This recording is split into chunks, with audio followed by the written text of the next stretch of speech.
know this one, I expect. Do you? The purple one? Foxglove. Foxgloves here, yeah. Oh yeah, foxgloves. So foxgloves are used in medicine, in heart medicine. Heart medicine. Heart medicine, yeah. But they are, you can't just eat them because they are poisonous. They extract it. It needs a scientist to do that. Up there, in the woods, the little white flowers. Oh, okay.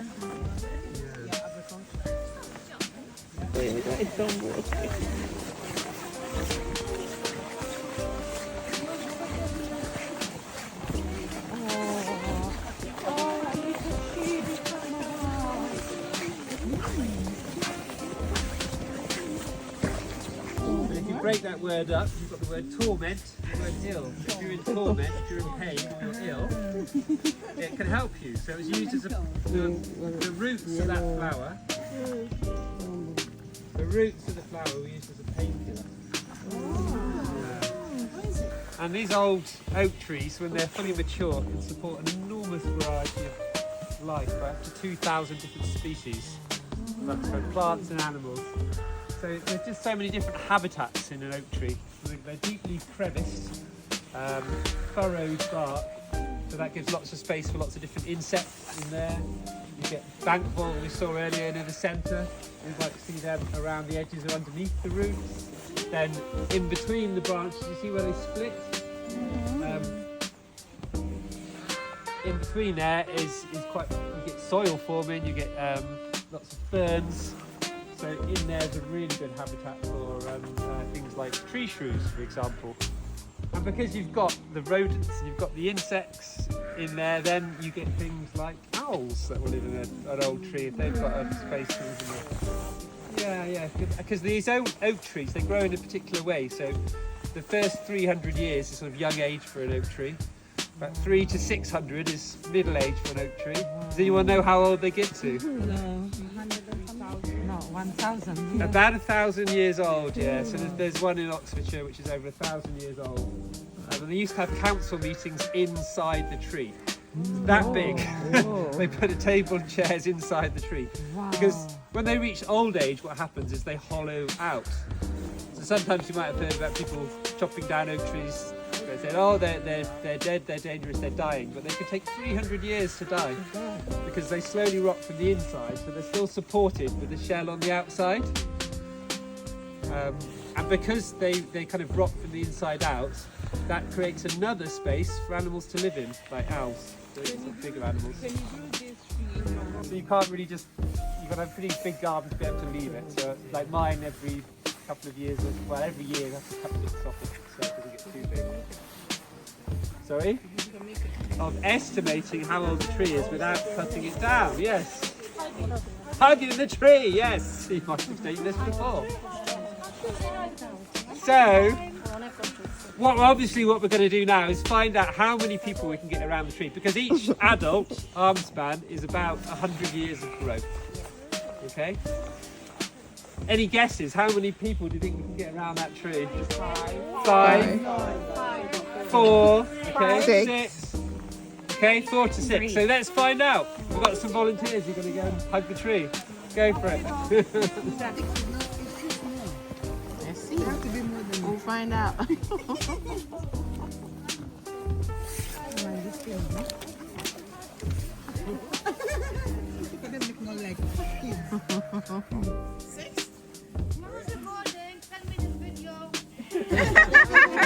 I'm gonna go around them. Yes. Okay, do we count? How many are they? If it's come, I think they're okay. They're okay. I think they're 5. How many? They're 5.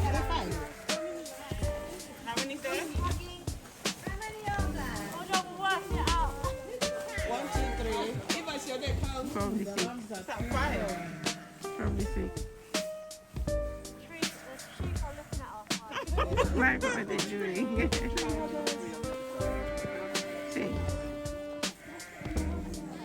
I think they're 6. 5 people around the Oh, tree. 5. Okay. 500 years old. 500 years old, yeah. Ah. Have you got any historians here? No historian. You're a historian. What happened 500 years ago? Do you know roughly who was So that's 5,000 years then. who was around? That's What 5,000 kings did we years. have?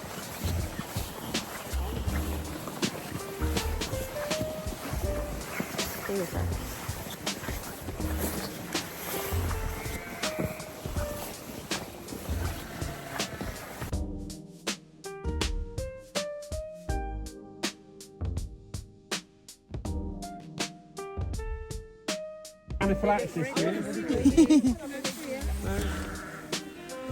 I used to eat them. I used to eat them. I used to eat them.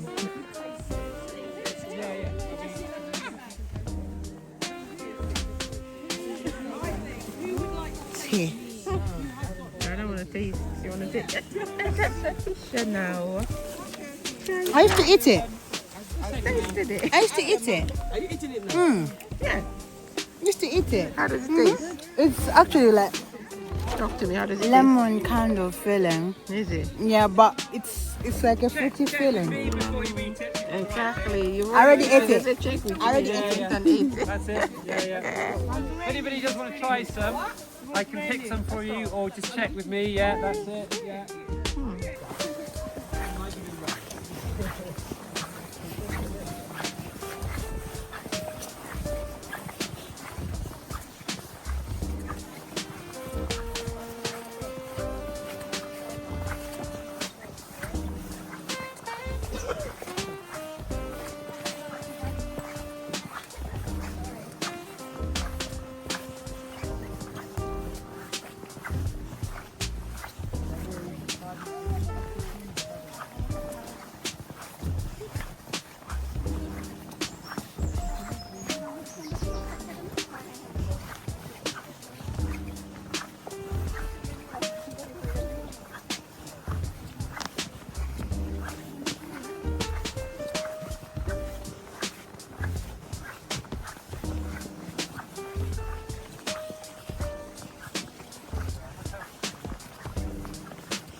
We're on is quite ancient as well.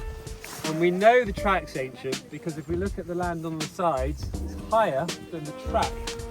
So what's happened to the track? It's been worn down over centuries of people and horses going down along it. So it's been here a really, really long time. And up on the moorland where we're going, there's some things up there which indicate that people have been there for thousands of years. It's up there, yeah. Since the Bronze Age at least, probably longer. Another thing that indicates what was here before is the plants. So this white one here is called pignut. So it's kind of a umbellica family. So there are other things like hedge parsley, for example, and cow parsley, which look similar. There's some poisonous ones as well, which look similar. This particular one is an ancient woodland indicator. So this, where we're in, this what's now a field, would have been woodland at some stage. And the bulb with this is edible. It's like a nut. So it's something that children used to eat. We are not going to do it. And I'm not going to encourage you to do it because this one can be confused with others which are poisonous. There's one that has like purple blotches on the stem, which is poisonous. Yeah. So we're not eating it. No. Pig nut.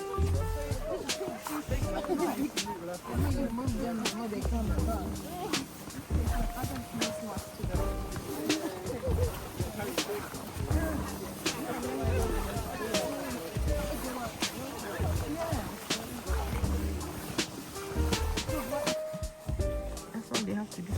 And eat. Oh, goodness me. Jehovah.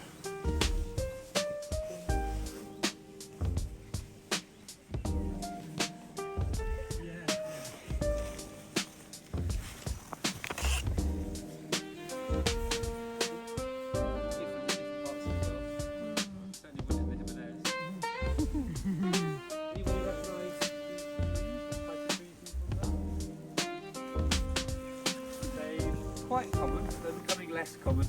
These are ash trees. Yeah. We've got ash dieback, virulent all over Britain at the moment. So a very large percentage of these ash trees are dying. The tree. And you think there's a disease, a fungus, which is attacking them. And they could lose 90%, even 98% potentially of all the ash trees in Britain. So why is the fungus so prevalent then? I think it's just very easily spread, so they're airborne probably. But also we can spread it. So we can help reduce the spread of it by cleaning our boots, for example, after we've been in places that have got ash dieback. The trees that have it, you tend to look up, it's more obvious. Sometimes you can see that they're dying, there's obvious signs that they're rotting. Sometimes the first signs, you see these kind of black lesions on there, the fungus on the ash. That's a big way. But these are all in leaf, so they look quite healthy. So Andrea, I think you were noting, sorry to you were noticing the patterns on the on the bark. So that's quite an interesting thing. So so there's lots that grow on the trees. So the white things you can see there are lichens, and then the green are the mosses. So you've got another type of lichen over there. So you've got like a shield lichen that's quite flat, and then you have a foliose lichen, which is leaf-like. So that would be like a shield lichen down there, the white one. That looks like it's probably more like a foliose one. If we look closer, we'll find out that you have more texture to it. And it's a healthy thing, isn't it? Oh, very, yeah. These things are gonna. I think they're following us everywhere. That's not why they give it to you. That's not why they give it to you. You know where you are?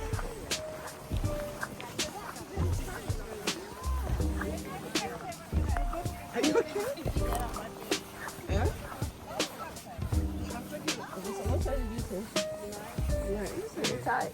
It's too big. Just change the eggs to okay. Oh, look at that sheep there, like it's pregnant. I did. I thought it's fine. Maybe losing it is a big. It's too big. Oh, so when we get back, Rafa will change. What's happened?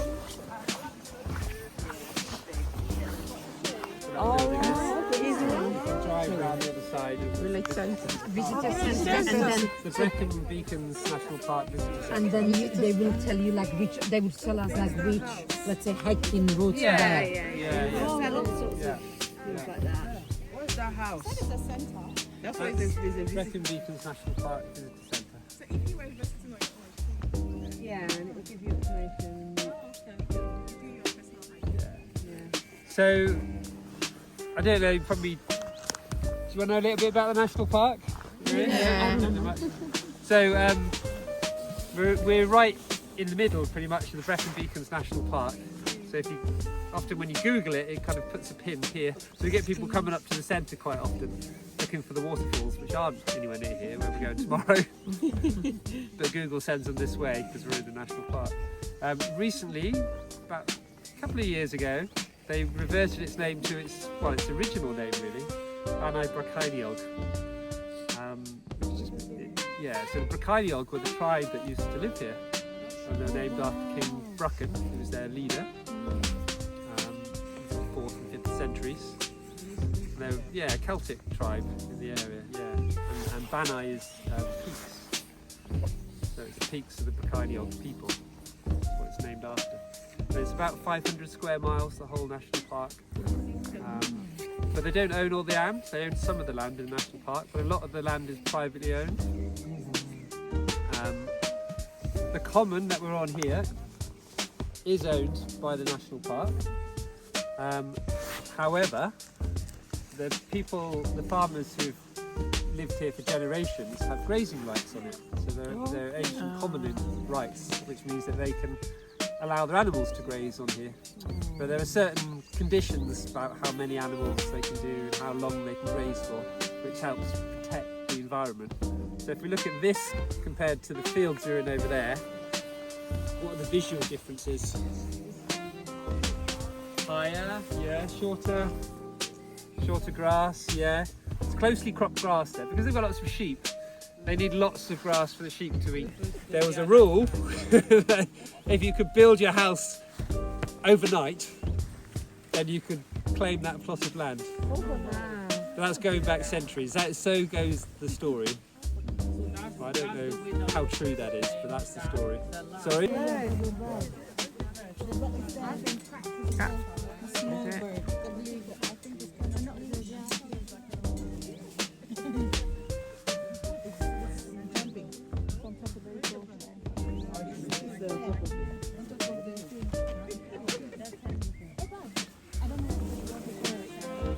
Yeah. So what is this one? Sparrow size. Look like a sparrow.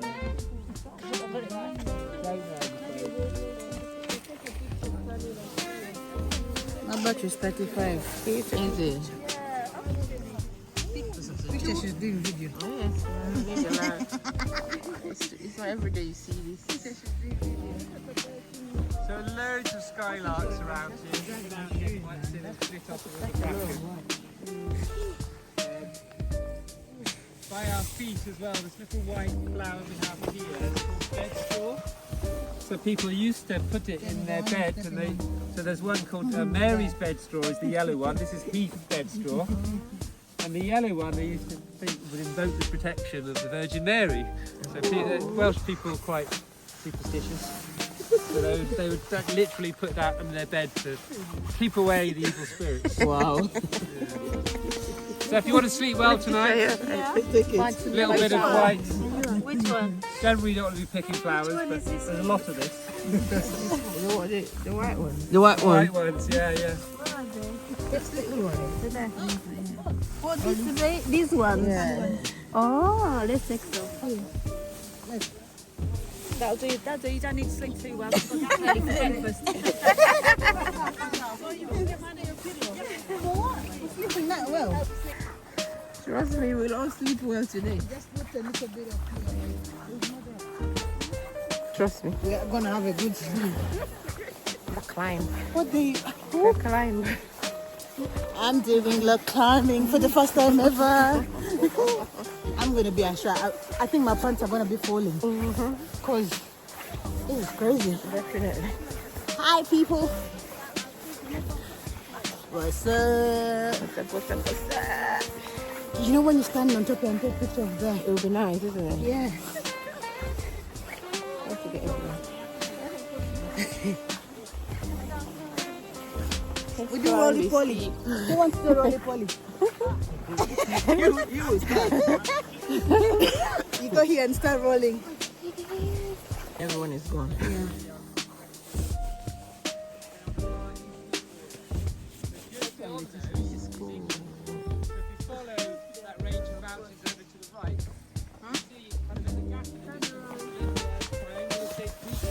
Yes. Oh, Wales. Shigala. The other side Which side is where? just keep walking that way. If I keep walking, I can't go home. Just go home. There might be a lion. Waiting. You're walking and it comes out. Miles. So we're pretty much in the middle.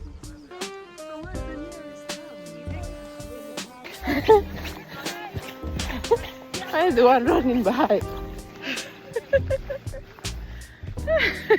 That's the best you can do. That's the best you can do. I'm recording it, is that?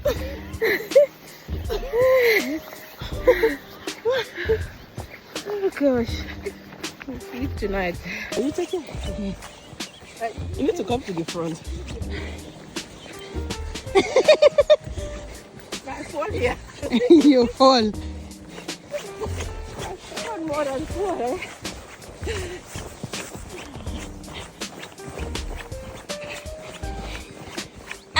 Can't run when I'm videoing. I have to just walk now. Tired. When we get back to London, that's when the body pain, eh? I know. Hey. You wish and your body is heavy. Hey. But still, Look, she's still running. you know, She doesn't want to give up. We're not going straight. We have to turn. Unless. Oh. But they're all the way there. Evas! Well done! Hey!